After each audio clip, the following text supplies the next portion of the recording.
And the moment you admit that Malia Obama and me don't need reparations or any special consideration or affirmative action, then you're just talking about poverty and disadvantage in a colorblind way. Right, and that framework has to prevail.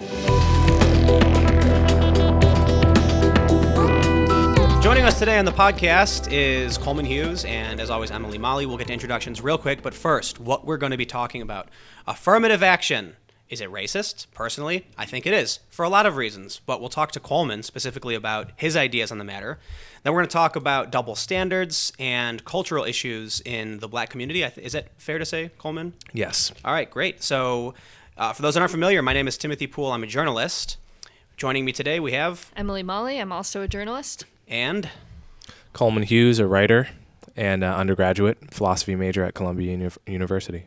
So the reason we decided to have Coleman on is because you've had a few articles, actually, that I think were pretty great. That's just my opinion.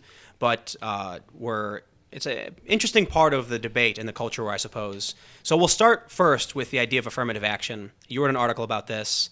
Do you want to just explain what the article was and the controversy around, why you wrote it? Yeah. So the controversy I was responding to was the novelist Lionel Shriver. She criticized a new policy put forth by Penguin Random House Publishing Company, where they're endeavoring to make their staff perfectly reflect the UK census measured by ethnicity, socioeconomic status, disability, gender by the year 2025. So they're putting this ambitious diversity goal into place, and Lionel Shriver basically said, "This is stupid. Me too." It was totally reasonable what she said. She said, the quality is going to suffer if you're no longer allowing people, if you're no longer picking people based on talent, but you're going for diversity instead. And she was dropped for those comments. She was dropped from a panel of judges that she was on the literary magazine called Mislexia. So she was removed from that panel. No platformed. She was no platformed. Yeah. So should we just talk about why she was correct? Oh yeah, well sure. I mean, talk about why it's a ridiculous policy. It's just obvious. If you're no longer choosing people based on how good a writer they are, and you're choosing them to satisfy a diversity quota, it's almost logically, it's just a logical truth that now the quality is going to suffer. I mean, you're a publishing company. You're hiring great writers, which how many people in the population to begin with are good at writing? It has to be under 1%, good at fiction writing, right? Yeah. So we're talking about a tiny sample size, and now what you're going to do is, instead of just picking the cream of the crop, you're going to basically just take whoever you can take to satisfy your quota. And it's nowhere written that every ethnic group and each gender is going to produce the same amount of talented writers. I mean, why would that be true? I've always wondered how it would feel to be one of those people chosen to fulfill the quota, being chosen for representing diversity versus your own merits. Depends on the kind of person you are, because I'm certain there are some people who are going to be like, I don't care why you're giving me money, I'll take it. Yeah. Some people might be like, dude, I don't want to be hired because of that. Personally, I'm torn, because if someone came to me and said, oh, you're, mixed race Tim Pool journalist, we'll give you $1 million, I'd be like, sure. Yeah, I think most people, my sense is most people would feel condescended to, and the reason I think that is because supporters of a policy like affirmative action, they tend to just lie about what it is. So I cite this this article in the Harvard Crimson entitled "Welcome to the Harvard Black Community," where they outright mock the idea that Harvard students are gifted spots, or black students are gifted spots through affirmative action. You almost want to ask them, what do you think affirmative action is and does? Basically, they're just lying about what the policy is, because if you actually took on board the implications of what affirmative action is, you would have to admit that some percentage of Harvard's black students would not have gotten in but for this racial preference policy, and that maybe that's just too much for people to actually reckon with. Man, I feel like that's just so ridiculously condescending. There's a video that I think I made reference to this on my second channel, but it's this guy Ami Horowitz. He made a video called "What Liberals Really Think About Black Voters." Have you ever seen this? Mm-mm. He goes to Berkeley and he talks to a bunch of students and he asks them, "Do you think voter ID laws are racist?" And invariably they say it is. And the reason why is, because, black people don't have access to the DMV. They don't know where it is. They don't have the internet. They're less likely to have IDs, so this excludes them. Then he goes to Harlem, and he actually goes up to black people, and he asks all of them, do you have an ID? And they all give him a weird look like, yeah. And he's like, do you have the internet? And they're like, yeah. And he's like, do you know what the DMV is? And this guy's like, what do you mean? It's right there on 25th Street. and he's like, I know these are silly questions, but I'm just asking them because people genuinely believe these things about you. And he actually talks to real human beings who are intelligent, normal citizens of this country who have IDs, who have cell phones, who have the internet. There's like a young guy, and he says to this kid, he's like, I'm told by, some people on the left that you don't have access to the internet. And he's like, what are you talking about? Like 12-year-old kid can get the internet. And it's when I hear about affirmative action, when I hear the reason I bring this up is because you're talking about Harvard, people getting into school just because they're black. Mm-hmm. It sounds like, I guess people call it the soft bigotry of low expectations. Mm-hmm. This idea that, man, I'm just gonna say it. I'm so sick of it's like these white liberals and leftists who assume everyone is stupider than them, and that's why they're anti-racist. But that's so racist. Yeah. Well, yeah. I mean, and on the voter ID question, when you actually poll black people about what they think about those laws, that you get majority support. And this is also true of racial preferences in general. There's a Gallup poll, I think 2016, just asked, do you think race should be considered in college admissions or hiring at all for any reason? And you get majority of black people saying no, over 50%. There was another poll from 2001 for the Washington Post that got in the 80 percentile range of not supporting any kind of racial preferences among black people, right? Is asking black people what they want. But it's sold. It is sold as if it is unanimously supported by black people, but because that's what you need to do in order to tar the critics of the policy as racist. Yeah. And I guess I know it's not like everybody who's pushing these policies or making these assumptions about the black community are white people. But I just, when it comes to seeing Antifa on the streets, when it comes to seeing these far left protests, it's almost always white people that I see who are the ones claiming to be anti-racist, but having these low expectations and this I don't know, it's kind of like this elitism. They just feel they're smarter than other people while they claim to not be racist. Baitsua, yeah. That Baitsua. It's Baitsua is a Chinese term, but it basically is white left. It's people who have a feeling of a moral superiority, Westerners mainly. Yeah. And it's almost, I don't know how you describe it. It's like they claim to support all of these causes they don't actually pay attention to, and then support things that are actually inverse to what they actually claim to want. Like they claim to want equality for the LGBT community. And this is not my quote. I'm paraphrasing someone else who coined the term by twice. I said these are people who claim to want rights for the LGBTQ community, but then support Islam, which is opposed for the most part to these principles. So it's a contradictory. It basically means like someone who virtue signals, on the left. So, go ahead. I was just going to say, speaking of Chinese people, we should talk about the effect of affirmative action on Asians. Oh yeah. We have this this budding scandal. Well, it's already budded. In the 80s, it's been decades they've been doing this. Right. And the internal report released in 2013 showed that if they just if Harvard, if they just released if they just accepted students based on merit or just test scores, the proportion of Asians in the incoming class would go from 19% to 43%, more than doubling. So that's just to show the scope of what. So here's the issue. Yeah. They want equality of outcome. As you just explained, the company wants to have UK census parity within their company.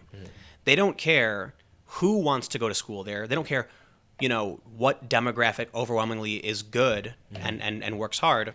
All they care is that the numbers at the end of the day reflect the population for the most part. So what ends up happening? Well, their logic doesn't work, is my opinion, right? So they claim that they're helping oppressed minorities get access. It's like affirmative action is to help lift up historically, people who have been, negatively impacted by racism. But the Asian community is one of the smallest demographics in this country. So why do they... Also historically marginalized. Absolutely. The Chinese people were lynched in the 19th century. Japanese people couldn't buy land in 11 different states at the beginning of the 20th. And they were put in internment camps. Exactly. They were interned in World War II. So it just completely destroyed. I mean, and Asian, by all accounts, Asian people are penalized by affirmative action more than white people are. There was a study out of Princeton in 2009 that held everything constant and found that Asian Americans had to score 450 SAT points higher than blacks to have the same odds at getting accepted to elite colleges. The number for white people is 310, which is still big, but not as big. So we're penalizing a historically, like you say, a very small, historically oppressed minority more than we're penalizing white people even. Is like, how does that make any sense? Well, so my argument is if racism, according to the left, is prejudice plus power, then if you look only at the Latino community, Hispanic community, only at the black community, or only at the white community, they are all individually significantly larger than the Asian community. And that means if you are a part of any of these communities and advocate for this policy, which is discriminatory against one of the smallest minorities in this country, you are a majority group relative to this minority group. Instituting a policy that benefits yourself, discriminates against someone else, is prejudicial against Asians, and you have power over them. By the left-wing definition, you are racist. Now, by the right-wing definition, the whole system's racist, period, to use someone's race as the qualifying factor. But should we talk about what their discrimination, what levels they discriminated on? It was mostly personality, right? Oh, yeah, that's the best. Well, that just came out a few days ago, where we now know that they were essentially marking Asians down on measures like courage and kindness and likability. Just like these, that's so racist. But at the same time, the in-person interviews, Asians scored higher on those, right? Really? So yeah. Wow. So wait, so that kind of proves it's a racial exactly. prejudice. It's proving that there's not actually some kind of I mean, come on, man. Everybody loves anime. I mean, Sony. Hold on. The Sony PlayStation. I think I could be wrong, but it's like the top-selling console. It's Japanese. Nintendo Japanese. What's going on? We love Asian culture. We love their technological breakthroughs. Samsung. Well, I mean, I've been accused of being a weeaboo for liking anime. Are you aware of that? Oh yeah, there is you're that aware of that word. Yeah, I didn't know what this word was before I just told someone how much I love Naruto and was called a weeaboo by someone who's like half black. So not even Asian. But so that's the thing to me is like Asian culture is really rich, diverse, and interesting. Americans love it. We have Chinese food, Japanese sushi everywhere. To imply that like there's no they have less likability. I'm like, what are you talking? That's so crazy. The only way I could imagine that somebody would hold on a one-to-one level saying someone is less likable, like if you had a college administrator and a white person walks in and laughs and jokes about things they can relate to, they're going to be like, oh, this is a very likable person. And then when the Asian person comes in and starts talking about Naruto and Dragon Ball Z, they're going to be like, what a weeaboo. Right, just because of a cultural gap there. Right. But even though that like the culture of Japan and Asia in general, from technology to animation, is ridiculously popular. It blows. Yeah, but anyway, I guess going back to your point, you mentioned one-on-one tests showed that they scored higher. Yeah. So basically, what you're saying is that you're an Asian supremacist. That's essentially what I'm saying. Yes. Well, I mean, I guess it gets into sort of dangerous territory. I guess if it's true that Asians are, one-on-one scoring higher in terms of likability, courage, and then they're even scoring higher on tests. What's the cause of that? I think there are two causes. I think one is just a selection effect for immigrants of almost all stripes. So you find the other scandal that broke 15 years ago at this point was that something like half of black students at Ivy League schools aren't descendants of American slavery, but are descendants of, or the children of, recent black immigrants from places like Ghana and Nigeria and Jamaica and Ethiopia. And that cohort makes up something like 8% of black people, but anywhere from 40 to maybe 2/3 of black students at Ivy League schools. But if you're emigrating from an African country to the U.S., that puts you in kind of, correct me if I'm wrong, but wouldn't that make you kind of wealthy relative to the country you came from? Like, to be able to move to the United States would be really expensive, right? Yeah, that's what I'm saying. So it's a kind of selection effect where the kind of Nigerian who makes it out of Nigeria is likely to be disproportionately smart, disproportionately hardworking, etc. So I think that's also probably true of Chinese immigrants and Japanese immigrants. So there's that, but then there's also just the fact that certain cultures value education more. Ghanaian culture values education more than Black American culture. We know that the same is true of Asians. We know that Asian American students spend roughly twice as much time on homework per night as white kids. White kids spend more time than black kids. So, it's nowhere written that every culture has to value everything the same way, and those differences matter. Going back to the first part of this story, I feel like we kind of jumped over it real quick, this business that wants to have parity with the census. When you brought it up, the first thing I thought was like, okay, so if they want to make sure that, if 1% of the population of the UK is disabled, then 1% of their company is disabled, what if it's like a steel mill? You know what I mean? Like, you're not going to hire a guy with no arms to lift steel. Jason Riley has just written about this in the Wall Street Journal. They've done this with air traffic control. Oh, yeah, I heard about this. Yeah, what do you know the story is? Well, I mean, I don't remember all the details, but some people, there's a test you have to pass to be an air traffic controller. This is a very important job, a job on which lives depend. And there's a rigorous test you have to pass. And I think the story was that some people had passed it, and then a new diversity initiative came into play, and then they retroactively made them take the test again, and then didn't allow them to become air traffic controllers, and instead shoehorned in people who were of a lower quality, of a lower merit, let's say, or preparedness, whatever you want to call it. And it's like, are we going to do this with every profession? Are we going to do this with professions where people's lives are at stake? You know what I was thinking about? It's not just professions where people's lives are at stake. It's literally everything. We've had Gamergate, we have Comicsgate. Now there's like talk of like Dungeons and Dragons Gate. Basically, all of these are a reference to companies choosing some kind of social justice morality over marketability or meritocracy. And to me, when I see these moves, what it means to me is these companies are trying to create a product based on a political ideology and not what actually services humanity, right? Why do we need air traffic controllers? Because they make sure planes don't crash into each other. I don't care what you look like. If you can't pass the test, for the love of God, you shouldn't be telling the planes where to go, right? So I will say, if there is a certain threshold, let's say out of a score of 100, if you get at least 80%, you're relatively competent. And they decide that in some instances they'll, for affirmative action, choose someone who is within the range of acceptable. Mm-hmm. I'm significantly less worried about that. Me too. What concerns me is if they're like, well, the only, Hispanic person we could find scored a 60. Let's hire him anyway. Then I'm like, I'm in that plane. Yeah. Those firefighters, those cops, like right. This brain surgeon. Right. Oh God. It seems so insane, but I mean, yeah, like the first point I was trying to make is the idea that a company could achieve parity with census it's not just illogical, it's not just nonsensical, it is psychotic. It is a fervent ideological push of somebody who can't actually see, in my opinion. Like, I feel like they can't see their own hands in front of their face because some companies can't take some people.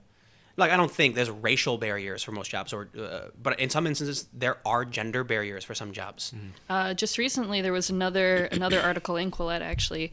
I believe it was a computer engineer professor, someone who was talking. I don't know that one. Thanks, Alexa. Don't say that say again. the C word. The C word. Yeah. Anyway, he was talking about how he can't even talk about the James Damore memo and how there are valid points to it because it would cause so much controversy. And it makes me wonder what's going to happen to those industries if they are hiring and filling their offices based on having an equal Gender. amount of But different genders. but it's not just that. I mean, for one, you're familiar with the James Damore memo, I am. sure, right? Yeah. So it's like when I first read that, it felt like he was actually making a feminist argument that patriarchal systems don't function for women and that women need matriarchal systems.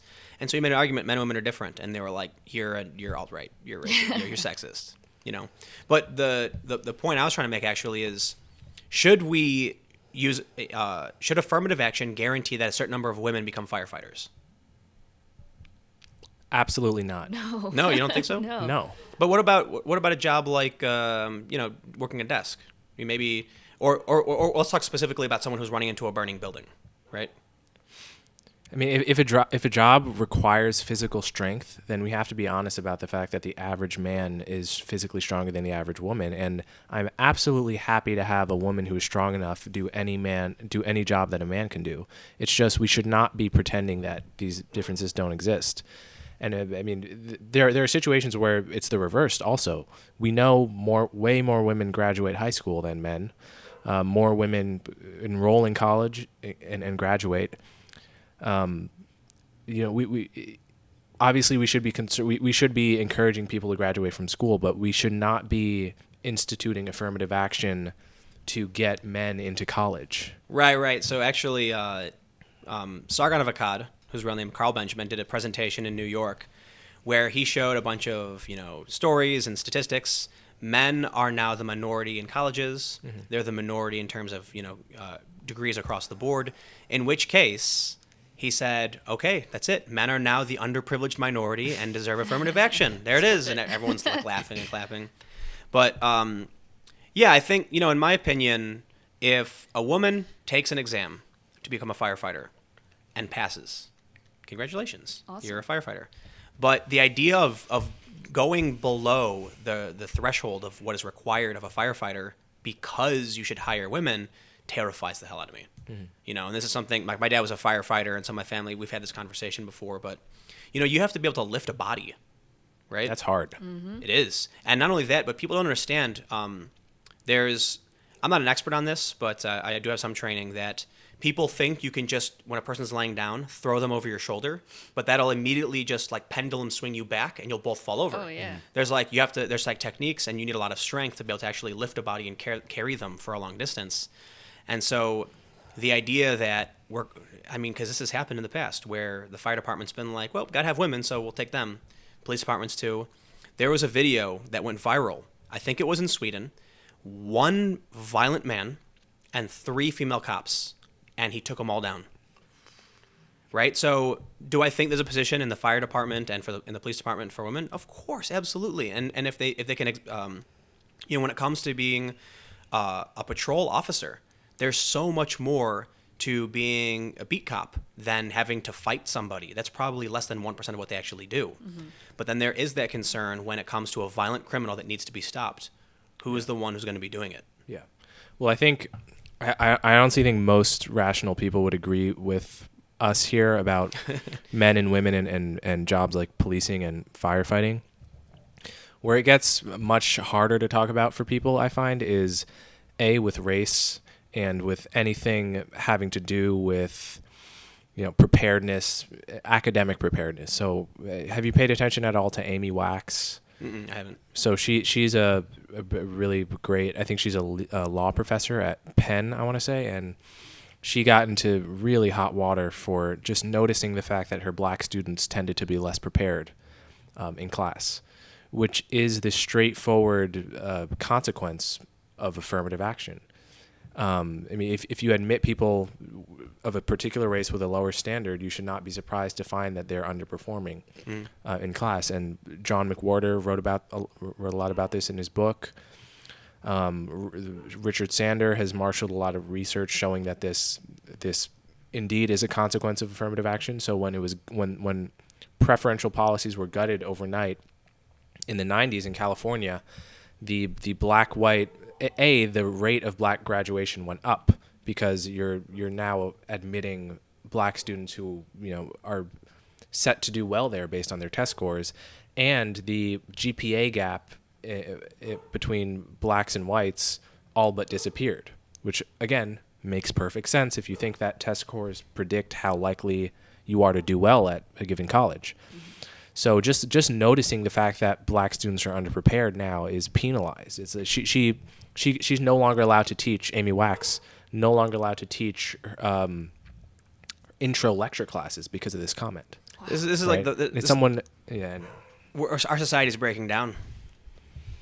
I feel like everything's falling apart. I wonder if they'd have the same response if she made some kind of remark like the Asian students are always like top that's of the fine. class. Like you're totally, Yeah. So there's a story that was in the Hollywood Reporter the other day. An executive used the N-word descriptively in a meeting about offensive words. So, look, I wasn't in the meeting, but based on the memo, I can only surmise that this is a guy saying, hey guys, here's some words you should be careful about saying or being allowed in offensive comedy. And then he says the words, and apparently some people in the meeting got offended that he said the N-word, like the full word. I can't say it because we're on YouTube and iTunes, but he said the full word, telling, hey, this is the word to be careful of. He gets called into an HR meeting where they're essentially trying to rectify the issue of the complaints. And in that meeting, he once again used the word descriptively. A few months later, when one of the bosses found out, they fired him. You can't even describe the problem anymore. Yeah. Even, George Carlin has that bit, the 7 words you can't say, on TV or whatever. Mm-hmm. And in one of his interviews, he's talking about, I think this is actually part of his bit. How are you supposed to know what you can't say if they won't tell you what you can't say? And now here we are. Yeah. Even trying to describe the word was an offense that got this guy fired. Even trying to bring up, hey, we're seeing this result among black students because of affirmative action, you're done. Yeah. How dare you? That's racist. Who would have thought that racist policies create racism? Well, I think all of this craziness is anchored to the idea that black people internalize the grievances of history in a kind of unique way, where what happened to my great-great-grandfather is supposed to somehow be active in my psychology now, and it's supposed to, the idea is white people in the government have to take seriously my concerns over, the historical victimation of people who aren't me, right? I think there's a way in which people talk metaphorically. Black people will say things like, we were brought here against our will, and we were enslaved, and we were subjugated. It's like, you were born in 1992. You've never seen a slave ship in your life. You've never been on one. You wouldn't even know slavery happened if you didn't read about it in textbooks or hear about it in class. So we have to just remember that all this tribal talk is all a metaphor. It's not. Yeah. You were not the one that experienced it, and so like if someone punched you in the face, I could not claim, some money or some special dispensation on your behalf, but something that happened to someone else hundreds of years ago who happens to be related to me, the idea is I can get endless special treatment on their behalf, even though they're a different person completely. I think there are things to consider in terms of racism throughout history and the results of on modern culture because of that racism. However, I think you start playing a really dangerous game, because then if we say, oh, we can go back in time and look at your ancestors and see how you were impacted by this government, you deserve something. All right, great. Let's give the entire country back to all Native Americans. Mm-hmm. Like, really? And there are people who advocate for that. Mm-hmm. Decolonize. Give Manhattan back. I'm like, look, I understand that what our ancestors did. I'll say this, not my ancestors. My ancestors came here only recently. But, take that left. The people who came here 600 years ago in a dramatically different time in a vast and open country and did things that were either, could be described as the banality of evil or straight up evil. Like Christopher Columbus was a pretty brutal, dude. How are you going to be like, oh, you're a Portuguese, Hispanic, person, descendant of the Columbus era or the conquistadors, go back to Central America and give all of them your money? Mm-hmm. Like, when does it end? At what point do we how far back in history do we have to go to rectify all of the injustices throughout history to make sure everyone is equal? You can't do it. It's physically impossible. Well, the argument they would hit you with is, well, just because we can't do everything doesn't mean we shouldn't do anything. Okay, right? but that's not the issue, right? I understand the argument. The argument then is, what happens when the next group of people comes up and says, oh, but 200 years before that, we did this. Now you have to give us money. Yeah. Right? I mean, we Arabs enslaved 14 million Africans. The West enslaved 12 million. We obviously focus on the latter to the exclusion of the former. And obviously there were differences in the kind of slavery and the time scale, but the history of humanity is the history of one group doing awful, inhumane things to another. And it just, nobody's ancestors are let off the hook here. The people who captured slaves to bring them to America were other Africans, and they did so willingly, right? So it was like war criminals and just other, like, not war criminals, I mean prisoners of war and things like that were sold off. In some instances, am I wrong? Right, that's right. Trade. That's yeah, right. Okay, yeah, but I want to go back to what you said earlier. You said there are some lingering effects of racism. What do you mean there? So, like, one of the examples I tend to use is that there is a higher probability that a white person will have something to pass down to their children than the black community. And I don't mean literally right now, because things have changed dramatically over the past, several hundred years. But if you look at it from just a statistical point of view, it's unsurprising to see that there are many impoverished communities that tend to be black neighborhoods. Mm-hmm. Coming off of the civil rights movement, coming off of slavery, throughout the past several hundred years, you could have one family comes to the United States, builds a house, raises a bunch of, makes a bunch of money. They die. They pass on that money to their 3 children who grow up, use that money to invest and build their homes, then give it to their children, and that passes on. And then when you're coming off of slavery, the end of slavery, a lot of people didn't have any historical wealth to pass on to their children. So I definitely think it's changing. I think it's changed dramatically. But I think that is a big consideration that people kind of overlook. That there's like a dead stop for some people in this country. That could be true. My sense is that argument generally gets used to justify arguments for reparations or for a special concern for black poor people, as if black poor people are worse off than white poor people or any other ethnicity of poor people. I think the concern at this point should just be for poverty in a colorblind sense. Yeah. And whatever historical story we can tell about why certain groups are in a disadvantaged condition, that actually doesn't tell you very much about how to go forward. No, I agree. When I bring up the historical wealth argument, it's not to say that we should argue for one group getting like a racial privilege based on their perceived history. Because as you mentioned earlier, what if someone moved from Ghana 60 years ago, and now their grandchildren are going to college? Are their grandchildren going to claim reparations and say, like, or oh, me, I mean, my ancestors were slaves, but I happen to be doing very well. I happen to not need any handouts. It doesn't matter what historical story you could tell about why my family ended up doing well. You're doing better than a lot of white people. Exactly.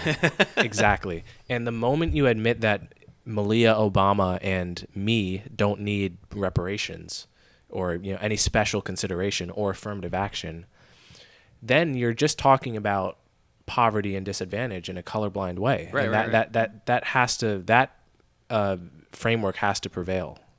I think so too, especially going to say it for the third time, I guess, considering the immigrants. Imagine a world where the left says, okay, we've done it. We're going to give reparations to African Americans. And then you've got a bunch of people who are like second generation immigrants who are like, free money. Sure. Why not? I moved. No, but that's essentially what's happening with affirmative action already. Right. Has no, been. Exactly. They literally do not want to, ever since the 2 Harvard professors found that over half their students weren't descended from American slavery in 2004, no data has been released on the demographic makeup of black students, to my knowledge. There's this really funny story of, it was an African American program for admitting students into some university. And I don't know the full details. If you're listening or watching, you can Google it. But basically, this white, blonde hair, blue-eyed white kid walks in and filled out the form, signed up, got an interview, and the panel was shocked that a white person was there. And they were like, this is for African Americans. And he said, yeah, I'm from Africa. He was a South African immigrant to the United States who he genuinely did not understand the concept of African American. I think he argued that he was like, I thought African American was like, I'm from Africa and I moved to America, so I'm African American. I'm from South Africa. I think it was that he really did understand what he was doing and he was making a point. But I think he said, well, I don't understand, to the people when they said you're not African American. It's like, yes, I am, of course. I'm from South Africa. There you go. It's interesting too because there was an article. You know who Maddox is? Internet personality, has been on for a long time. He wrote an article once about racism. I can't remember exactly what it was, but he shows a picture of a black guy, and he says, "Is this an African American?" No, you racist. He's British, right? So these weird PC terms we use because white people are scared. I've noticed something too, that white people are scared to call someone a black person. Like, have you ever? Yeah, like their voice kind of goes lower when they say black. Here's a black guy. Right. Yeah. Or when they'll say whites, Latinos, and blacks. Yeah. I'm like, no, I've noticed that. A friend of mine was like, dude, he was like, dude, I'm a black guy. Just say it. Like, what's the big deal? Like, white people are scared, I guess. Well, man. they're right to be scared because they know what will happen to them if they step out of bounds on any of these topics. They will get absolutely pilloried and destroyed by many black intellectuals, black activists, white activists. Yeah. White activists, true. But the white activists only have power insofar as the black contingent agrees with them and legitimates them. I would argue. I disagree with that. I totally disagree. Not a day goes by that I don't see some, college-age white person getting outraged on behalf of people who aren't angry. Like, let's look at some of the people are angry. I mean, sure. Even if the majority of blacks aren't angry about affirmative action, as long as one person is, as long as some intellectual black activists are, then they have the gatekeeper. But don't you think it's ultimately anchored to, like, if no black people were mad, I think the white far left, the Baitswa, would still use it. Like the Chipao incident, okay? Are you familiar with this? The cultural appropriation, not my prom dress thing that happened? Yeah. Well, so, the Chinese dress? It was an American Chinese person who, this is my understanding, I could be wrong, but I believe this was like an American person, like born in America, raised in America, but happened to be of Chinese ancestry, got angry that some, young woman was going to prom wearing a Chinese traditional Chipao dress, named the Chinese dress. And he said, my culture is not your goddamn prom dress or whatever. Some guy in China walks around asking Chinese people, showing pictures, how do you feel about this? And like, looks good. Hey, they didn't care at all. I totally agree with that. What I'm saying is, if that initial Chinese person weren't angry, if there weren't some small contingent of left-wing people of, whatever ancestry that, so anyway, maybe we were saying just before, white people, the reason white people, their voice goes down 10 decibels when they say the word black is because they know what's coming for them if they dissent on any of these third rail issues. Man, just gross spine, man. I guess it's because I grew up on the south side of Chicago. For me, it's like it really Occupy Wall Street was kind of it's just an insane eye opener for me in terms of identity politics. I grew up on the south side, man. Everybody was different races. Mm-hmm. And, one of our friends would just call everybody every racial, slur in the book for each other. And we'd laugh about it. Yeah. It literally meant nothing. I'm going to try to avoid saying racial slurs because YouTube will give me a strike, but we didn't care. But now imagine that you're not from the South Side. Imagine that you're from the coasts, relatively privileged background of any ethnicity, really. Yeah. And now you're at Harvard or you're at wherever. And you're in a social context where to say the phrase racism is not a big problem anymore is akin to announcing to a room that you had sex with your sister or something. I hope I can. That's a great analogy. It is like that in terms of the swiftness with which your social death will be affected. So here's what I think. Maybe I'm wrong, but is it true that like Hillary supporters tended to be city-dwelling, more like middle to upper class kind of? Based on the demographics, I think for the most part. Yeah, I think that's for the most part true, but also I think it is a myth that Trump supporters were all working class. All working class. Like right. Trump had an equal proportion of support among working class and college-educated people. Right. So I'm not going into Trump specifically, but just this idea that the people who tend to be against this social justice policy stuff, I find, are conservative and working class individuals. There's a really easy reason for it. These people have hard lives. You know, if you're a poor white person, you grow up, life is miserable, and then all of a sudden a bunch of white people are telling you how privileged you are, you're going to be like, what? Yeah. And you're right to be like, what? Right, but then the inverse is true. If you're this upper class, New York dwelling, you know, college trust fund baby, and life's always been perfect, you're like, wow, white people are privileged. Yeah, no, you were, dude. I grew up on the South Side where the cops would beat anybody of any race. That's how I learned true equality. When I watched those cops stomping on the white dude and Latino dude while the black guy filmed, I was like, wow, we really do have racial equality in the city. They'll beat anybody. You know, but then when you get to a national level, the conversation changes, and it becomes only about one race predominantly being affected by police. And, you know, that's a whole other argument. But I think, you know, localities have different issues. So, you know, for me, growing up on the South Side, most of the people I know are not conservative, but definitely anti-SJW, as they call it, right? I don't like using SJW because people get offended by it, but I can't stop you from being offended, so whatever. Yeah, I you know, people who have had it rough are going to complain about those who accuse them of having it good. Yeah. Especially when you consider there are a lot of minorities who are living it up. As you mentioned, you know, like Malia Obama or you, do you need special, you know, consideration? Absolutely not. But what about that slack-jawed, you know, guy who had no chance in education, high school dropout on the South Side of Chicago? All right, so that's somebody who's poor who could use help in being taught how to better, you know, deal with their resources, how to better accumulate resources and live and support themselves. Should we move on, I guess, to... Well, I guess we talked about double standards. We hit that. Yeah. So this is a perfect opportunity to, as we're in Chicago, move into the idea of this of the cultural issues surrounding, I guess, the black community, if that's the appropriate way to describe it. For me, growing up on the South Side, I found a glorification of gang culture, drugs and booze. You know, there were a couple of kids that I was skating with. We were driving in a car, driving to the North Side to go skating, and it's me and three black dudes. And the one kid in a conversation mentions, "Oh, but I haven't gone to jail yet." And the other dude was like, yeah, it'll be cool. Like, you know, I'll hook you up when you get in. And I was like, whoa, like, why would you go to jail? And it was just taken as a given. Like, that was part of their community. And you know what? I think there's a fine argument that it's, you know, over-policing of these neighborhoods, because we've certainly seen stop and frisk in New York, and certain neighborhoods do get targeted. But to me, with what I know about the gang culture and the stuff that these guys were into, they were straight up like, you know, I'll do something, I'll get caught, is what he said.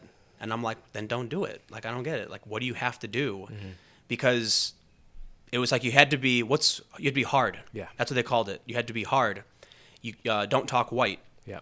So like a lot of my friends, there was one instance where I was playing a game of chess with this guy, and he said, "Get up out my business."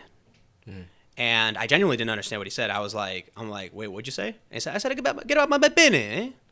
And I was like, I'm sorry, man. And he goes, I said, get out of my business. And I was like, oh, okay, I got you. And then he goes, it's street, dog. And I was like, okay. I was like, I don't, you know, hey, man, you know, do your thing, right? Wow. Yeah. Okay. So there's so much there. One is I totally agree with you that black kids are disproportionately likely to grow up admiring rappers and admiring gang culture, and to be penalized for not being able to take on that pose. And it is often a pose. I mean, the other thing you highlight there is that it's not. Sometimes it is the case that black kids are genuinely, they just grow up in a culture where everyone is acting that way. But let me just as often, it's middle-class black kids who are learning to take on that pose because that is actually what's rewarded socially. Right? Like, if you can't do that, you're not getting a date. It's often that. I want to make sure I point out, too, that there are neighborhoods in Chicago where if you live in their territory, you're in the gang or else. Yeah. Like, there are 10-year-old kids who get curb stomped, who get beat by these people because, like, you're in the gang or you're not. Yeah. Like, you want to live here? It doesn't matter. And so...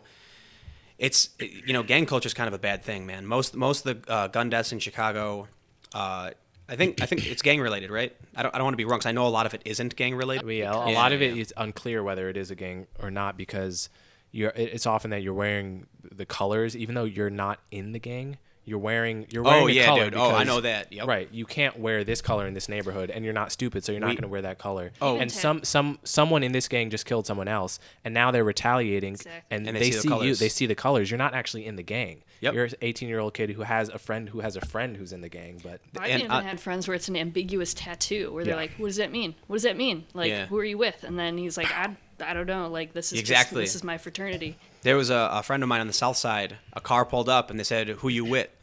And he was like, "What?" And they're like, "Who you with, bro?" And he's like, "Dude, I'm a skateboarder." And they were like, "Ah," and they just peeled out and left. But like, what do you say to that? You know, it's like, so you know, on the south side, we knew the colors you couldn't wear. It was like black and gold, black and blue, black and red, basically black and something else. Don't wear it, because if you wear it, someone's gonna stop you, and they're gonna ask you some questions. And it's weird to me because like, if you're wearing black and gold, I think that was Latin Kings, I can't remember. And then someone shows up wearing black and blue. And he goes, "What you is? Are you going to tell him straight up? I'm a different gang in your territory. Are you yeah, going to shoot me, please yeah, shoot right. me. Like, no, I'm nobody. It was actually interesting too because the gangs. It was kind of weird because there were some gangs that were like allied with other gangs that hang out with each other all the time, basically the same gang. You know, like, oh yeah, you're one of them, cool, bro. And then they would hang out and get drinks. And I'm like, it's kind of just like one gang, I guess. Yeah. You know, I don't know how that works. They have like I think laws it's or something. common enemies a lot of the time. Yeah, yeah. I was told that typically the gangs are mostly about controlling drug territory Yeah. where they can sell, and so like the deaths are related to stealing someone's territory, which is basically like stealing money and stuff. I think that I wish that were true. I'm sure a good amount of it is drug related, but I think I've been reading this book Ghetto Side by Jill Leovy, who's a LA Times reporter, or was an LA Times reporter, and she started a project where she would chronicle every single homicide that occurred in LA and just study every single one, and she wrote a book about it. And her take is that many, if not most, of the homicides are just related to personal slights. Somebody said something wrong. You have a fight over a girl. Oh yeah, in Chicago, That's- it's yeah. almost Yeah. a lot of them are Snapchat. over a girl. Yeah, and the thing about this is that people, I find many otherwise smart liberal types that are deeply uncomfortable acknowledging that homicide is a massive problem in the black community among black men. It's the leading cause of death for black men aged 15 to 19, 20 to 24, and 25 to 34. It's not the leading cause of death for any other intersection of age or ethnicity in the country. Not even close. Are you racist for saying that? Apparently. I mean, it has nothing to do with any kind of weird genetic conspiracy or any genetic theory of racial superiority. Sorry, I was just thinking about that, and I guess according to the left's definition, because you're black, you can't be racist, right? Supposedly. So by that logic, what is wrong with what you just said? Are you allowed to say it without it being controversial? You know what I mean? Yeah, I don't know. I think honestly I do get a little more leeway to say these things because I happen to be black. But it shouldn't be the case. We have to be able to talk about Seriously. the problem of homicide. You have to it be is a able- central problem to black inner cities. It's not ancillary. It's not on the margin. It's a central problem. 8,000 black people die every year because of homicide. 14% of the population makes up fully 52% of the victims and the perpetrators. Right? That's just FBI data. Anyone can go online and see that. And yet we can't talk about this. There, I'm sure you're familiar with Candace Owens. Is it Owens? Mm-hmm. Yeah. She. There's a video that I saw that I found very interesting, where a young black man he goes up to ask a question or whatever, and he says, "Why is it that with Black Lives Matter, it's white liberals pushing white liberal ideas in the black community? LGBT rights, yeah, all that's fine." But how come no one's talking about the black community, the black families, and the things we need to do to get by? And then, everyone stands up and start clapping and cheering. And these are like the black conservatives. But I do find that interesting because, what you're talking about, it does sound like a conservative talking point. You know what I mean? Yeah, I mean, the left has ceded it to conservatives because they're not willing to touch it. It's absolutely a central problem that black men are killing each other at insane rates in certain high crime enclaves in the country. And the way I look at it, if a Martian came to Earth and studied the past 10,000 years of human history, that Martian would see the homicide rate in St. Louis and New Orleans and South Central LA as the norm and would see the rest of our communities where crime has become quite rare, it would see that as the phenomenon to be explained. Wow. Historically, men left to their own devices without the guarantee that homicides will be prosecuted by the state, men behave this way. This is the natural state of mankind. It's Violent? only yeah, of course. That was Steven Pinker's book, the better angels of our nature, chronicles the decline in violence and attributes it to the state monopoly on violence, which is growing up with the expectation that violence will be punished by police. It has an effect on the culture. So then why are there these communities that don't fear that? So Jill Leovy talked about how since slavery, the police has been fairly hands off with black people, right? So they've allowed the natural state of violence and having to develop a tough exterior so that you're not messed with, right? You have to be the first one to commit a violent act to get a reputation for toughness so that you won't be messed with. Kind of sounds like prison culture. Yeah, exactly. It's basically exporting prison culture to. But hold on. I mean, this sounds kind of contradictory to the narrative of police brutality, and Black Lives Matter. And yeah. It is. So It is. I mean, the problem is not that these neighborhoods are under-policed. The problem, sorry, that they're over-policed. The problem is that they're under-policed and poorly policed. So it's the likelihood that a homicide in New Orleans gets solved is much lower than the likelihood that a homicide in, a white suburb gets solved. And what that does is it means people have to take the law into their own hands. That's interesting because that actually isn't contradictory. This idea that, when you have a little girl in the news, a little white girl goes missing, they rush out and desperately try to find her. And then when it's any minority, it's like, overlooked. It's actually a funny comic where it's like someone does an Amber Alert and all the reporters rush up and hold their microphones. And the woman says, 10-year-old little Amber Gutierrez, and then they all walk away. Like all the journalists walk away grumbling. The moment they hear Gutierrez. Exactly, yeah. They're like, oh, it's not a, Yeah. But that's interesting because if that is true, and I believe, I believe you believe it to be true. I haven't seen the sources, but that a homicide in a white area is more likely to be solved. That is true. Yeah. Wow. Yeah. White homicides with a white victim are more likely to be solved. Why do you think that is? Several reasons. One is you're less likely to get people to testify in black neighborhoods because there's a distrust of the police. There's also a fear of snitching. If you snitch, you could get killed. Yes, snitches get stitches. Yes, that is not untrue. That is. So I mean, Jill Leovy talks about there's one county in which over the course of a year, something like a dozen people were killed for snitching. So in that context, of course you're not going to snitch, or you're certainly going to think very hard about it.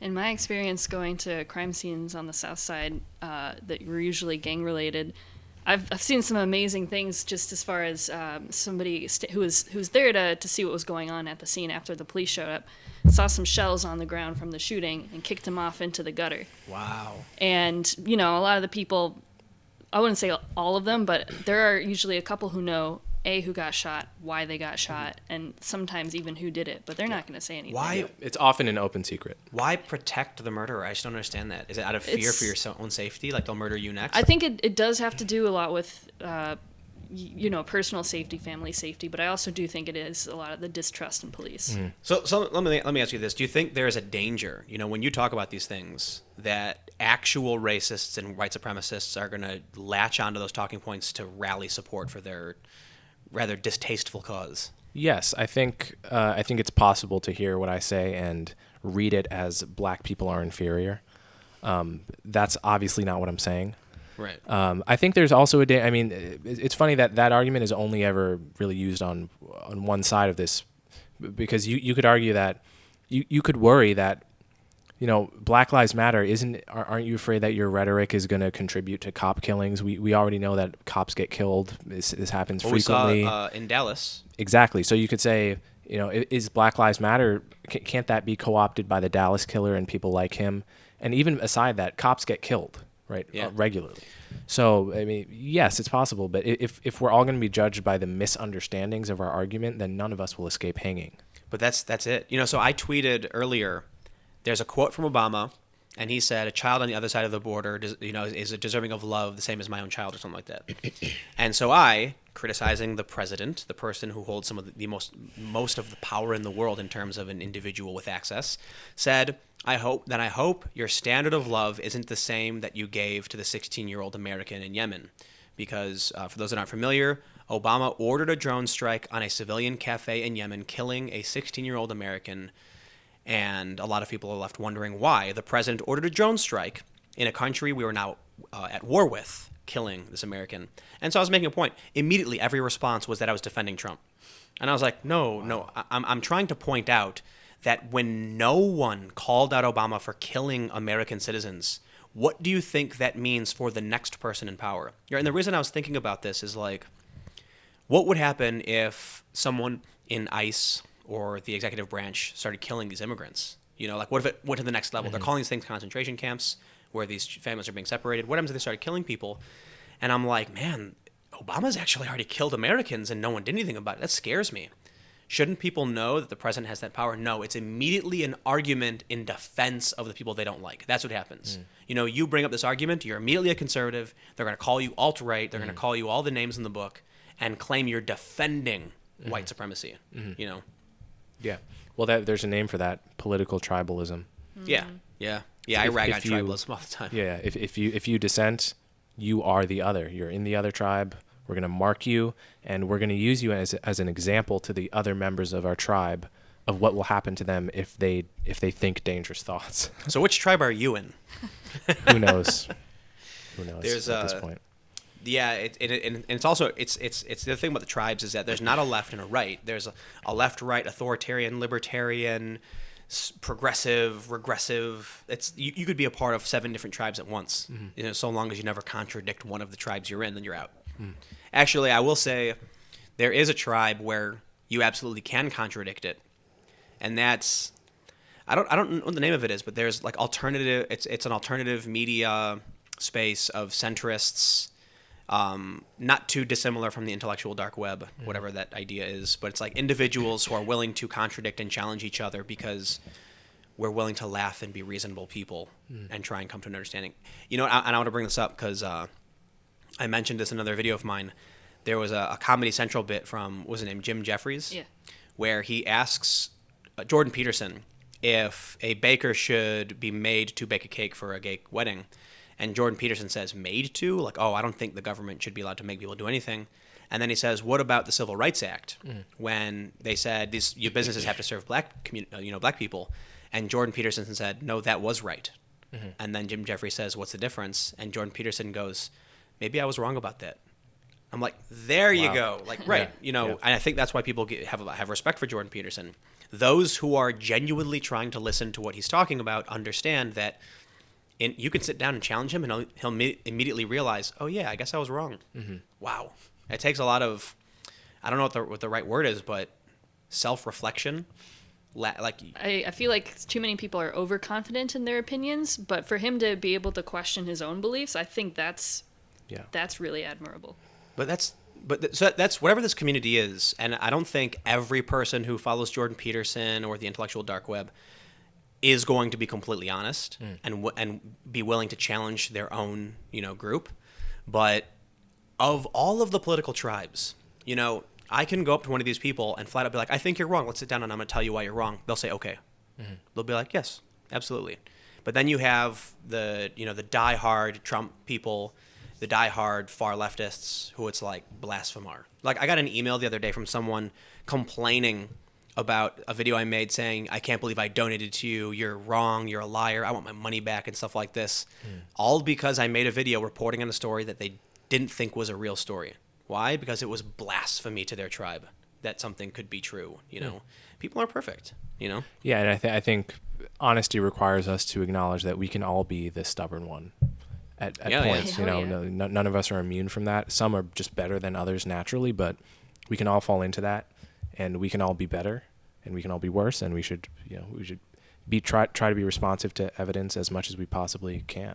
Based on the things you're saying, you would fit in. This is what's really strange because it's been talked about quite a bit. Conservatives and actual people who are like liberal or left, are uniting inadvertently because of what the far left is becoming. You know, like this discussion, you can't say words, you can't even talk about problems. So what happens? Conservatives and liberals who completely disagree will sit down calmly and rationally and have a podcast together, and then all of a sudden they're both far right. You know what I mean? Because they don't adhere to what the far left is.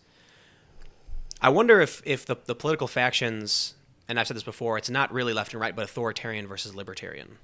You know, the people who are willing to chill out and come to a rational conclusion on their beliefs and issues, versus those who say believe or else. You know. Well, I feel like the anti-authoritarian side isn't so much. I feel like it's more about accepting other people's different views. Like, you don't have to agree with me on everything. I'm not going to force you to see it my way.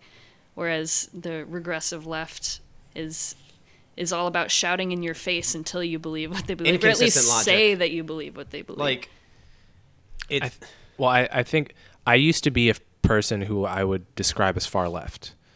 So, you know, I think often, you know, it's very easy to look at people you disagree and just impute motives onto them that aren't actually there. Often it is more analogous to devout religious people where they just have very specific beliefs about what harms we're running into as a society, and when they see people they think are, you know, putting us on a path towards what they would view as a really, you know, one step away from Nazi Germany, they react appropriately given their prior beliefs. Right. So you just have to attack the prior beliefs. What you're saying is that people are insane. I'm kidding. No, I think, you know, when I put out this tweet the other day, kind of in, I don't know what the right word is for it, not lethargic, but a sort of defeated emotive state, to say the least, that when Obama was doing these drone strikes, very few people in this country cared. But now these same people who didn't care that Obama was deporting people en masse, that he was, to a much lesser degree than what happened with the recent family separations, but he was separating families and there were protests about it. Now all of a sudden they care about Trump doing it. And I just said, I feel like for most people it's not about what Trump is doing so long as Trump is doing it. And I got a response on Facebook of someone like in all caps saying like, I'm a liar. And of course I was fighting. I was speaking up. Of course I was calling Obama for doing this. I was saying every day that Obama was wrong. And I was like, I never mentioned you. I never said you did anything. And I even said there were only a few people who did this. Right. You're included in when I recognize you're that praising people that were, person. Yeah. But they saw it as an attack on them. Yeah. They saw it as I must be talking about them as an individual. I feel like a lot of this is so based on ego. Well, yeah, but this is the economist Robin Hanson and this guy Kevin Simler just co-wrote a book called The Elephant in the Brain, where they talk about the hidden motives that are motivated. I mean, we're animals, we're apes, and we're social animals, and everything we do can be understood as social apes jockeying for status. So it's like we could talk about immigration right now, and no word that any of us is going to say will influence anyone's life, any immigrant's life, basically, right? So you can wonder, why are these apes talking about this issue? It's like, well, what are they doing? What are they actually doing? And the whole book is an extended meditation on the fact that what we're often doing, actually without knowing that we're doing it, is signaling the type of person we are. Yeah. Signaling whether we're pro-social or anti-social, whether we're the type of person you'll want to be friends with, whether we're trustworthy, whether we'll reciprocate kind acts. What you're saying is we're trying to get laid. Basically, yeah. Well, yeah. The ultimate metric here is to get your genes into the next generation. Yeah. That's the subconscious metric that's motivating much of our behavior. Who said this? I don't want to swear, the sneaky effers on the left, the white knights who pretend to be feminists because, you know, we're seeing probably Bill Burr or something. Yeah, it sounds like him. We're seeing so many people on the left come out as sexual predators, being accused of being abusive, being misogynistic, or flat out assaulting women. And who was it? Was it Patton Oswalt who said that the male feminist ally who turns out to be a rapist is the new conservative who turns out to be gay? Yeah, but that's it. I'm not going to swear because I hope we didn't swear at all. But the sneaky effort, it's a mating strategy. They're aligning politically, and I don't think it's true. I don't think it's unique to that. I think it's everybody. Well, it's exactly. That's the thing. It's what humans do. It's what we're all doing without knowing we're doing it all the time, and what we're doing. I mean, Anyway, there was a comic where it's like a man and a woman are hiking, and there's a bunch of animals all over, and you can see like music notes coming out of the birds and like chirping sounds in the squirrels. And the guy in the next panel, he says, "Man, I really wish we could understand animals." And the next panel was all of the animals' word bubbles changed to "let's have sex." Like they were all screaming like "let's have sex." Yeah, like that's it. Yeah. And but what I find funny about that is like not only is it a funny comic, but I was like, their sounds mean something specific. But at the end of the day, we understand it's all about mating calls. Same is true for us. Yeah, it's just much more complex. The secret is the only reason I do this podcast is I'm trying to make sure all of the women listening. No, I'm kidding. Right, but and the thing about it is it's subconscious. Their whole argument in the book is that it's an evolutionary advantage to actually not be aware of your own courting strategies. Right, so we know we have a subconscious. At this point, hundreds of psychological experiments have testified to this, where you prime someone by flashing some word really quickly, and then they say the word without actually knowing that they saw the word, stuff like that. Yeah. Hundreds of experiments like this. We know there is such a thing as a subconscious, and... Oh, yeah. You know what's really annoying to me? Everyone keeps saying feckless. Have you noticed that? Yeah. Okay, Samantha B. said I didn't know what that word was until 3 weeks ago. I think I looked it up. It's like Scottish. It derives from Scottish. There's feckful, feck, and feckless. Wow, feckful. Yeah, it basically means it means like worthy, and feck means value, and feckless means like worthless. Essentially, okay. It's more nuanced than that. But Samantha B. says feckless one time, and now all of a sudden everyone's saying it, and I'm like, you know what it is? It is a signal to your tribe. Seriously. You'll notice that certain political factions use certain words, like the far left has unpack all the time. Have you noticed that? Let's just, like, you'll see an interview with someone and they'll say, "Well, let me unpack this for you." That's unique for the most part. It's not absolute, but it is unique to the I haven't far heard left. that specific one. I've heard problematic. Oh, yeah. I've heard is a far left. Absolutely. I mean, it's a word that could be used by anyone across the political spectrum. It is a politically neutral word, but I've only heard it used by far left people. Right, because there's a common parlance. And here's the crazy thing is that I've probably subconsciously stopped using that word because I use it sometimes, but it's a real word. I mean, it's totally a real word, but like I've probably stopped using it because I'm not a far left person. Yeah. Like at you are now alt-right. Is that correct? No, I'm kidding. Right. Exactly. Yeah. So, we've gone on for just about an hour and 10 minutes. Not quite an hour and 10 minutes, but real quick. You're a student. You're a college student. Going back to the tribalism thing, how do you think it looks on college campuses right now? It's pretty bad. I can't speak to other campuses, but I'm at Columbia. I have one conservative friend who is unapologetically conservative. He's a writer, extremely interesting, great, nice guy, and when he goes on dates with women, he's also pretty attractive. He goes on dates with young women, and what happens is it's usually the case that the woman will want to see him again because he's just like a good guy. And they learn he's a conservative, and they have to lie to their friends about the person they just went on a date with, which is it's interesting because 50 years ago, as a black guy on a college campus, I would probably have the same kind of situation going on with me where, if I went on a date with a white girl, she might have to,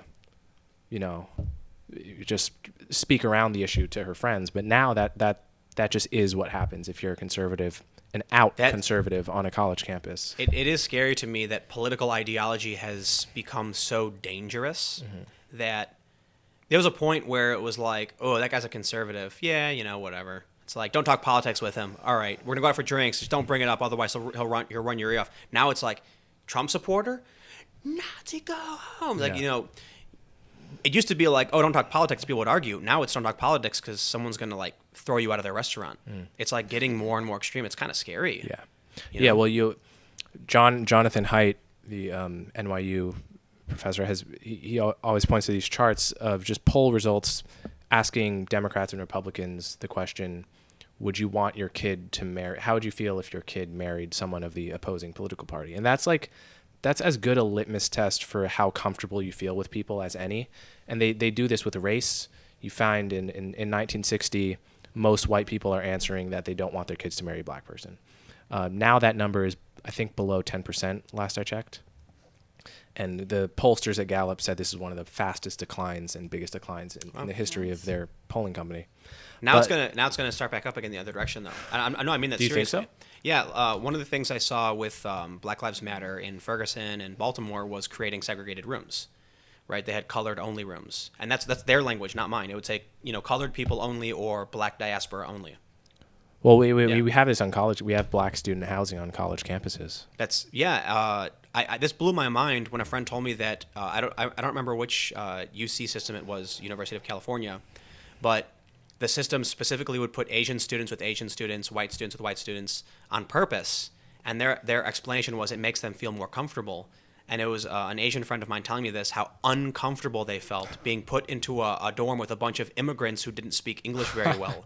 How racist is that to assume, So I think we're, people call it the pendulum swing, that it was too far in one direction, now it's swinging really far to the left. And what that really means is the same, we're going to see just like an inversion of the same extreme behaviors. When I saw that they had a room for only black people, I was kind of shocked by that. Mm-hmm. I'm like, man, when Occupy Wall Street was doing that, like groups specifically for different races, yeah, there's a push among the left to create safe spaces for particular groups to be allowed to, Harvard did, I think, I don't know if they do this all the time, but they did a black-only graduation ceremony. Mm-hmm. Was that the first time, or was that they do that all the time? I believe it was the first time, but my sister also had one at Penn. So yeah. There was the whole one, and then there was one just for black people. So here's actually something that I haven't talked about a whole lot. When I was in Ferguson, we interviewed some locals about why the gas station was burned down. Okay, so for those that aren't familiar with Ferguson, big riots. Michael Brown was killed. Michael Brown was killed. Everyone started rioting. A gas station got burned down. There was looting. Went on and off for several years, actually. We first arrived. Is it still a riot if it's going on for years? Well, it was on and off. It was like there would be riots at various key moments. Looting, fires. So we show up right around the time, it was like 3 days after the whole thing started, like 3 days after Michael Brown was killed. Gas station burned down. We interviewed a local and said, why was it burned down? And he said, because an Indian man owned it. I swear to God, that's what he told us. Vice, I don't know if Vice has the interview up. I believe they do on Vice News' YouTube in one of the highlight reels for the live archive. He said that we didn't like the fact that an Indian man was opening a business in our community. Mm-hmm. Why is he trying to own a business in our neighborhood? That neighborhood should be owned by our people. Oh yeah, no, that's happened with Jews and Koreans. There's been a lot of black on Korean violence in the past several decades because they'll move into a neighborhood and open a really good store that survives and runs efficiently, and they're resented because they're viewed as this actually has happened in societies all over the world. Yeah, where the trope of the Jewish banker who's exploiting the community, exactly. etc. That's what it is. Yeah. It's happened with the Lebanese in Africa. Thomas Sowell, he's written about this phenomenon at length. But that's why I think we might actually come to a point to go specifically to polling, people on the far left.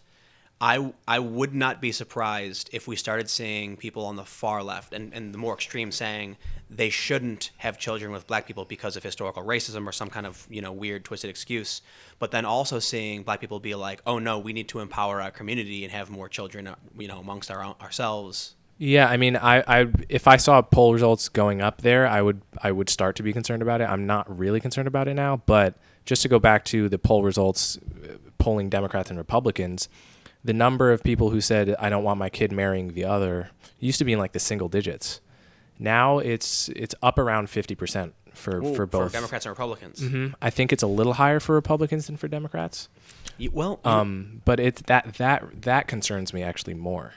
Yeah, no, I agree. Fortunately, you can't really tell if someone's a Democrat or Republican by looking at them. That's true. So that acts as a kind of a check on... Unless they're wearing a MAGA hat. Exactly. Yeah. But then you're going to get people who are like, I want to wear a MAGA hat. It's funny, too. I saw somebody wearing Make America Gay Again hat. but it's identical to a MAGA hat. Oh, You know, that's so dumb. from far away, how would you know? And I see these people wearing all these like parody hats of the MAGA hats, and I'm like, you know, one of these days someone's gonna just clock you, right? Because you're a Nazi. That's, you know, we see people get the hats flipped off their head, lit on fire, they get stomped. When I was in what's the San Jose at this Trump rally several years ago, where I filmed this guy getting whacked in the back of the head with a we think it was a bag of rocks. But there was one dude, he was Hispanic. He was wearing a greenish sweater that looked like it was like a sweater, but it was styled kind of military-like, but it was straight green. Someone punched him in the mouth, cutting his lip, and he's covered in blood because they thought he was conservative for no reason. They just saw the guy and they were like, bam, punched him in the face. I'll do you one better. This was reported in the New York Times after the Milo riots at UC Berkeley. Yeah. A first-hand account of a person who was at the riot. He said he saw a Syrian kid get punched because he, quote, looked like a Nazi. I remember this. You Yeah. remember this? Yeah. Absolutely. A Syrian kid. This is like exactly the type of person you're claiming to protect. Well, this is the problem with violence in general. This is why violence is bad. Is one of the reasons is because there's always collateral damage, and you always end up hurting people you didn't intend to hurt. I mean, Antifa people should become more sensitive to that. Yeah. And what really bothers me is, look, this is why I think the authoritarian left, whatever you want to call it, so dangerous, is that when I talk about Antifa, I'm specifically talking about the egregious acts of violence on innocent people. I'm not talking about Charlottesville. I'm not talking about Michigan, where Antifa shows up and actually, you know, gets into street fights with white nationalists. I still disagree with violence. I think people should have a right to talk. But I go to events where you have run-of-the-mill conservatives being like, I believe in freedom, and then all of a sudden a guy shows up with a bike lock and cracks someone over the skull while that person was on their knees with their hands up. And what happens when I say that? They say, oh, Tim hates Antifa, he must be a fascist. Because there's no nuance to the argument. And what really bothers me is that people let the bullies take over their movement, and they just say, sure, whatever. Why is no one... You know, I was talking to this guy, he's an activist I've known for years on the far left, and when I mentioned this to him, he said, that never happened. And I was like, here's a video. I'm not watching your video. I'm like, just watch the video, dude. And he's like, no. It's a trick. Well, he genuinely thought it was a trick. Yeah, this is Nicholas Nassim Taleb's point about how a very small minority can end up with disproportionate power. Like if you have his example is you have 20 people at a party, if it's 5 families of 4 each, and there's just one person in one family who's a vegetarian. So the whole family says, you know, we're just gonna eat vegetarian for the night or whatever, because it's easier. And then, so now you have 4 people at the party that are vegetarians, and the host of the party says, well, I don't want to make 2 whole separate meals. I'd rather just make 1 meal. Before you know it, the whole party's eating vegetarian because there's only one. It only takes a small. That's what you see at Columbia. It's really a minority of people who are, on the hard left, pushing intersectionality and really penalizing people who dissent. The majority of kids are just normal kids who, you know, they might share some of the ideological biases for sure, but they're not the ones protesting. But it only takes a few to, effect a chill on the whole campus. You know what? That story about Netflix where the guy got fired for just using the N-word descriptively, maybe this is the thing that's going to cause the massive rebound away from the regressive left. You know, when people say racism is bad, and then someone says this person said something racist, everyone freaks out. The person loses their job. You go on social media, you make a joke, it's misinterpreted, boom, you're world famous, you lose your job. But maybe once it starts getting this absurd, it's going to be like the boy who cried wolf. People are going to eventually just be like, you know what, this is ridiculous. I'm done. And then they're not going to believe it anymore. I don't know. Maybe not, because it's kind of been this ridiculous for a long time. I told you a story just before we recorded this, but there was John McWhorter opened his book, Losing the Race, I think, with this story. Wait, hold on. I honestly think you can't say the word. You can spell the word. I'm not even kidding. Okay, I'll spell it. Let me explain real quick. He's going to tell us a story where he's not going to say a racial slur, but because it may sound like it, I swear to God, YouTube would give me a strike for it. Okay, I don't want to affect your Seriously. podcast. Yeah, so Isn't it screwed up that I have to do that, though? That's Yeah, the point yeah. where No, YouTube will strike my channel. I'll tell for this very carefully. So the aide to a politician in D.C. said the following word, which I will now spell: NIGGARDLY. You can look up that word. It is a synonym for stingy. So they described something this way and got fired because when you say the word, it sounds very similar to the N-word. Yeah. It has no historical or linguistic relation to the N-word. It's a totally different word. It's the kind of word you would study for the SAT. And he got fired for this. This is in the 90s. And right? So how much better has it gotten? I don't know. Obviously, this is anecdotal. to add on to your story, on this podcast, simply trying to discuss the use of a normal word that has no relation to a racial slur, I had to warn you not to do it. Yeah. I've gotten, Because you've gotten... I got a strike on my channel for bullying a guy because I said he lied to the press. That's it? A guy was lying to the press. His name was all over the press, and I said, here's why I believe this guy lied to the press. I got a strike on my channel for bullying. So what does a strike equal? So you get three guideline strikes. They delete your channel. Are you... Yeah, that's YouTube. They took that strike away, though, didn't After they? a day, they reinstated the video. So, the issue is more so, if you say that word, here's what I think would happen. A bunch of people who are on the far left would brigade my video and say, oh, they're saying a whole bunch of racist things about the black community. Most people wouldn't watch it. Oh, no, they have an app called an Antifa app where they just put all the YouTube videos in the app, and all you have to do is keep clicking next, and it auto flags each video. Yeah, that's what the activists do. Right, so they don't watch it. No, they just click a button, and it automatically uses their account to flag the video as inappropriate for being racist, for hate speech. Then because of that, my video would get added to the list. YouTube would default by saying, we got a bunch of flags, we've taken the video down and applied a strike to your channel. Then, hopefully, within a week or so, they take it back. Because I've been sitting on a guideline strike for a month, and they haven't answered my appeal yet. That's how crazy it's gotten. I mean, even having these conversations, they could terminate my YouTube channel. That's how crazy it is. Hell in what is it saying? Hell in a handbasket? Mm-hmm. Yeah. The road to hell is paved with good intentions. However, I have to say, I think a lot of people associated with the far left have no good intentions and are genuinely sociopaths who want to gain personal power. The only thing I would push back against is I think any movement attracts some sociopaths. I agree Oh, with and then that. they take over. Right. It's the point I was just making. The most vocal people tend to take over the movement.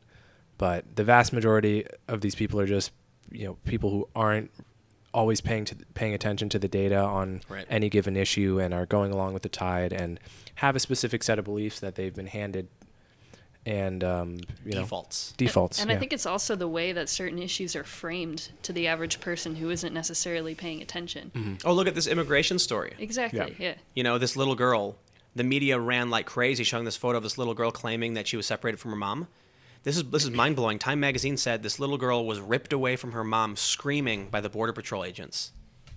Never happened. No, they were put in a van together.